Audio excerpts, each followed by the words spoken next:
મીણાબેન ની ખબર કાઢવા તો જાવી છે, ઈ પડી ગયા છે એટલે, પણ પ્રિયંકાબેન ને નહીં ખબર હોય કે મીણાબેન પડી ગયા છે. મેં કહેતી આવું છે મેં થોડી વાર પછી આપણે જઈએ હો.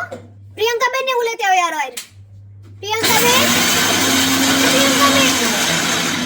કેવો અવાજ આવે છે જો તો ખરી. પ્રિયંકાબેન તો બોલો મંજુબેન. આ તો શું છે? ક્યાંનો અવાજ આવે છે? કોઈલ બોલે ને એનો અવાજ આવે છે.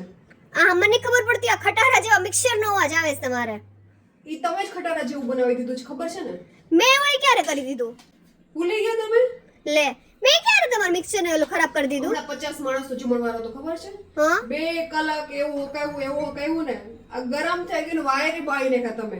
હા હા મને યાદ આવ્યું પ્રિયંકાબેન. શું કરવું બોલો, આવું થઈ ગયું તો. એમ નહીં, ઈ તો થઈ ગયું, પણ પણ પાછું રિપેરિંગ કરીને નું આપી ગયા એમ. પ્રિયંકાબેન મારી પાસે ટાઈમ જ નહોતો રિપેરિંગ કરવાનો. લ્યો શું કરું મારે? મારે સામું શું જોવો છો? હાચી ને એવું થયું, ટાઈમ જ નહોતો. એમને તોય પાછું તમે ખટારા જેવું કહો છો એમ. હવે હું કોયલ જેવું કહીશ બસ. હું નહીં કહું ખટારા જેવું. હું તમને કંઈક સમાચાર આપવા આવી હતી યાર. હા ભૂલાઈ ગઈ તમારી વાત કાઢીને એટલે.